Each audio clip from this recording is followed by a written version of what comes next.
Good morning, you guys. I just want to do a little video on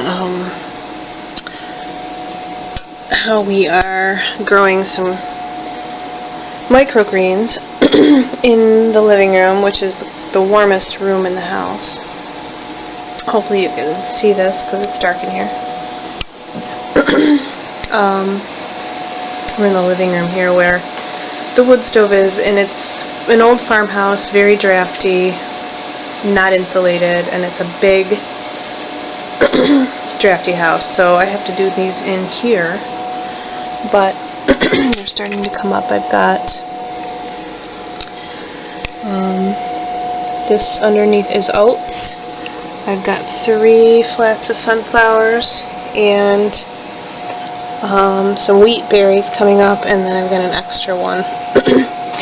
But I will show you how we did these, and so you can do these for your chickens, or you can do them for your own. You can make salads out of them, or you can put them in your smoothies, and it's winter food for really cheap. So I will show you how to do these. Okay, so it's a couple days later, and as you can see, I've started to get some growth in my little trays here. I think this one is wheat. That one is wheat. And it's probably been about 5 days since I started the seeds. These ones are all sunflower sprouts. And each different seed will take a little bit different time, but I've had these on at 65 degrees, I think.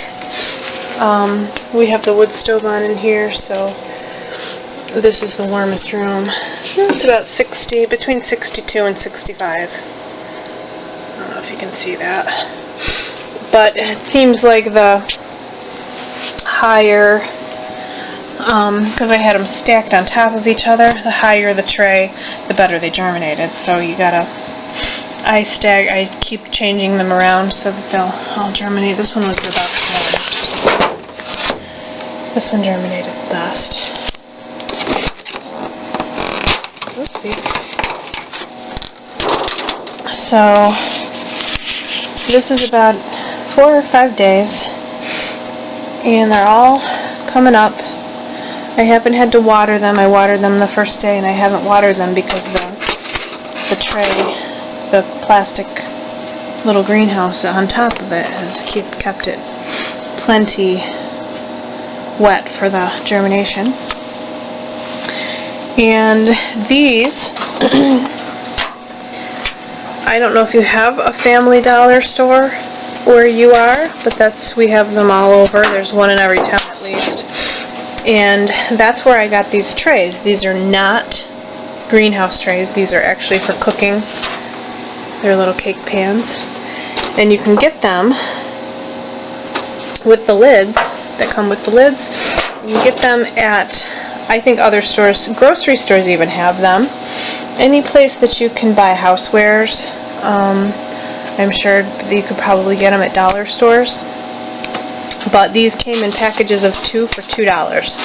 So one of these with the lid was $1 plus tax.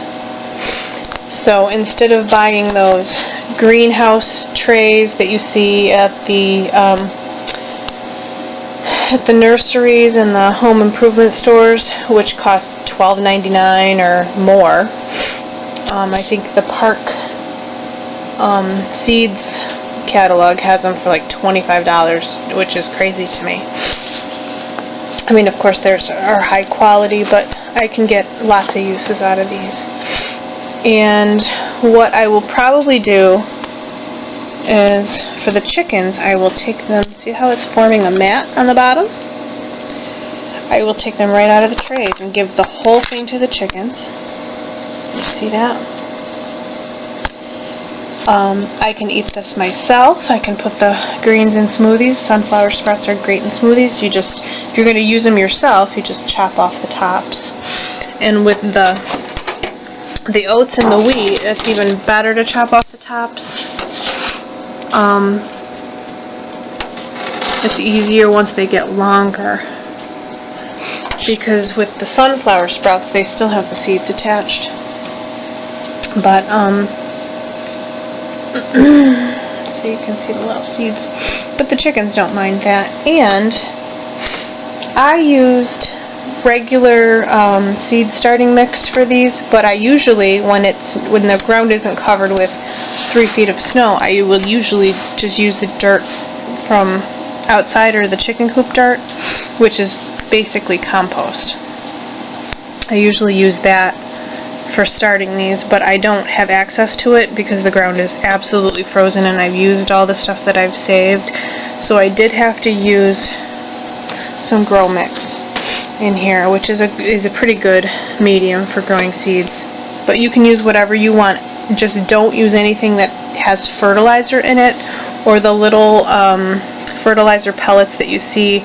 They're little round balls that you see, and they're like time-release fertilizer. Don't use that if you're going to be consuming this, because the especially for the chickens, they consume a lot of the dirt.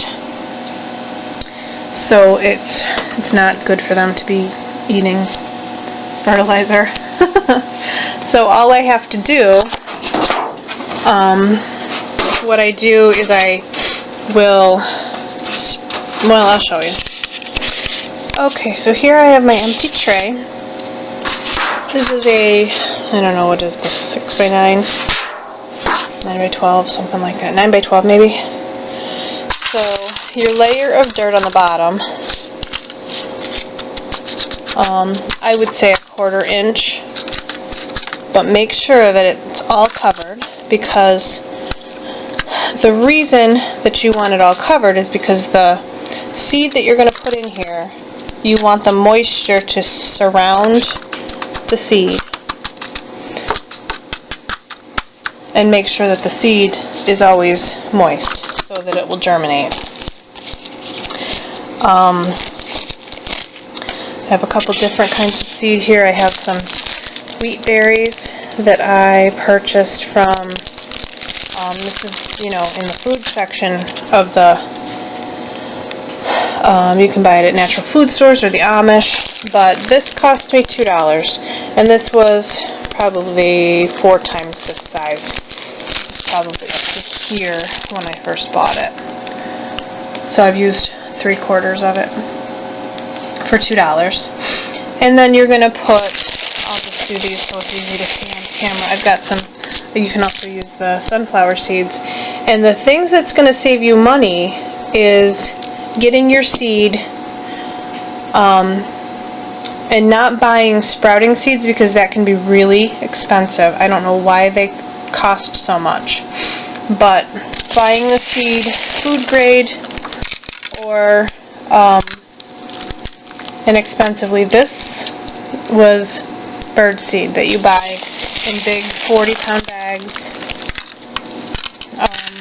at whatever store you buy your bird seed from, if you feed your birds outside, and those germinate just fine for me.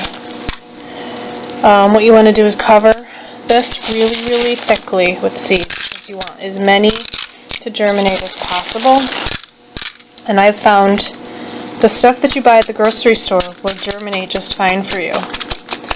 A lot of times I can find non-GMO at the Amish store near me, so that's the way I like to go. But you can use anything.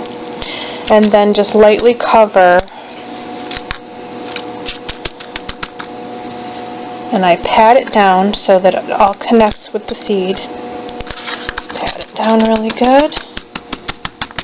And then as I water, I use my sink with the little hose wand thing that has the sprinkler on it. And sorry, the camera cut me off. I put warm water on to help the seeds germinate. You can also soak these seeds overnight, which I did with the last batch. If you soak them overnight, it'll just give you a better germination. I didn't do this because I wanted to show you on camera, and it's messier. if I do that. So you don't want standing water in here. You just want to make sure that the seeds are nice and moist so that they will germinate. And I pat it down, and then after you water it, you put the lid on.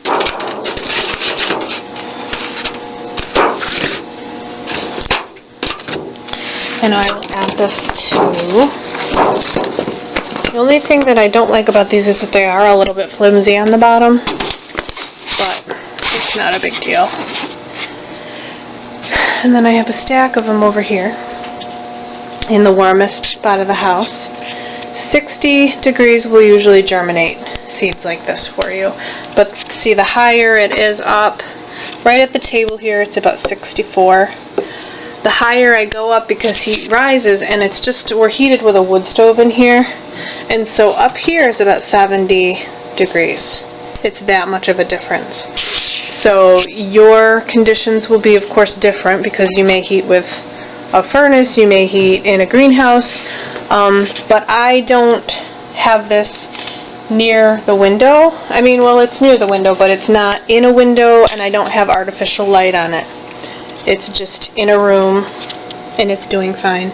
I don't need to put artificial light on it because I'm only growing this for about a week, and then I'm going to give it to the chickens as soon as it's got a mat on the ground, or on the underneath it, so that I can take this whole thing out and feed it right to the chickens without giving them this, because then I can reuse this and it's nice and clean. If I put this out in the chicken coop like it is, the chickens will have it all messed up, and it'll get walked on, and they will kick at it and peck at it, and it'll get all dirty. So I'm going to take the mat out. I'll take it out in the tray, but as I feed it to them, I will just take it out, and it'll come out in a mat, and I will give the whole things to the chickens, and I'll show you that when I do it. Okay, so I've got my tray, and I'm taking this out to the chickens now. Bear with me, because it is only about maybe 1 or 0 degrees out Fahrenheit today. So,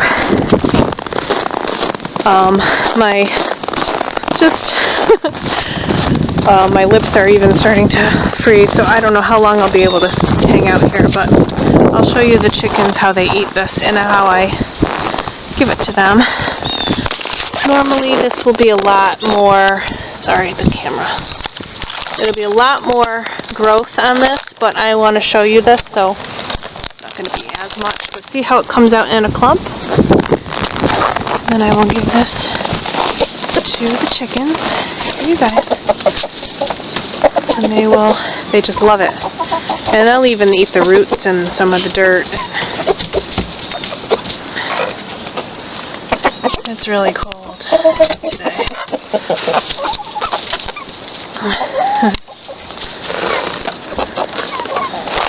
The rest of it over here.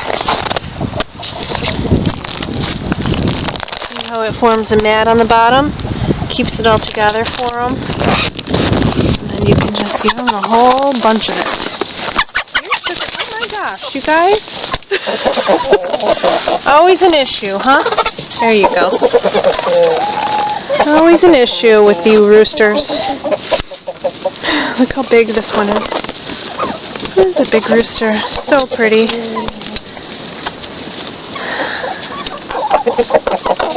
So that'll keep them, it'll keep them with greens, it'll keep them doing something, because they need something to do,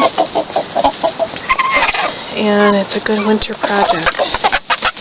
See what I mean? Always a rooster. Always a rooster doing stupid things. Men.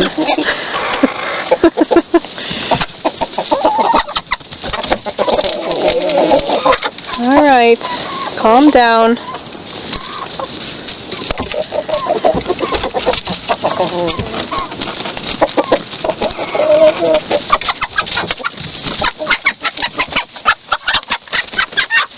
Okay, she Jeez. Alright. We're going inside. We don't want to watch this. Alright, so I'm just going to empty this dirt out so you can pick through it. And I'm going inside to thaw my hands. Okay, back in where it's warm. So now you can see I've got my empty tray that I can just refill with dirt and start the process over again. And what I have is 6 trays, so that took about 5 days for that one that I just gave them to be that tall and to germinate that well. So you can have, you know, if you want to give your chicken, if you have more chickens than I do, we only have 11 chickens, so it's easy on this scale to do this, you know, this much. But what I like about this is the money saving thing is that you can turn a couple ounces of seed, depending on the seed, but you know, the sunflower seeds make a lot of bulk.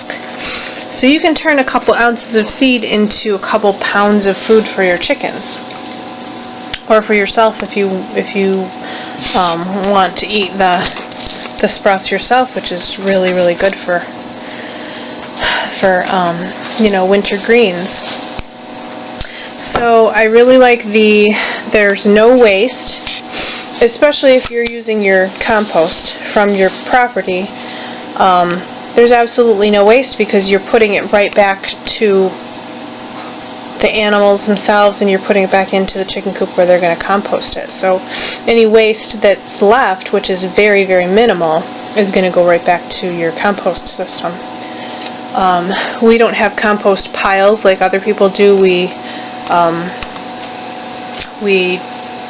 send everything out to the chicken coop, and they turn it, and when we need compost, we take it out from the chicken coop. So another thing that I do is we buy the big bags of corn, and I just set it on my wood stove, and we kind of cook it just a little bit so that it's easily digestible for the chickens, and especially for smaller chickens. Some of those big kernels of corn are hard for them to eat, but with like this, they're softer, and it's a warm, you know, I give it to them warm, and they love it. And especially when it's this cold, corn, when they're digesting corn, it warms their bodies and helps them to stay warm. Another thing that I do, and you can use, you know, lots of different kinds of seed for this project. Is Ruby sleeping? But lots of different ideas for seeds. I've even done some chickpea sprouts, and they love those. I just did those in a jar like you would sprouts, but on a little bit bigger scale, like a 1 gallon jar you can do them in, or, you know, just depending on how many chickens you have, you can do this on any scale and keep your food bill down, and keep, you know, from having to keep buying corn and all that stuff for your chickens, which having your chickens just on processed grain from the store, I don't think is sustainable, and I think there's lots of other things that you could feed them that are healthier for them. So I think that might be it. If I think of something else, I will I'll have to get back to you. But hopefully this will help you to save some money in the winter, and when you don't have greens for your chickens in the winter, this is a way to give them greens and eat some for yourself, because it's really, really highly nutritious. So I'll talk to you guys later.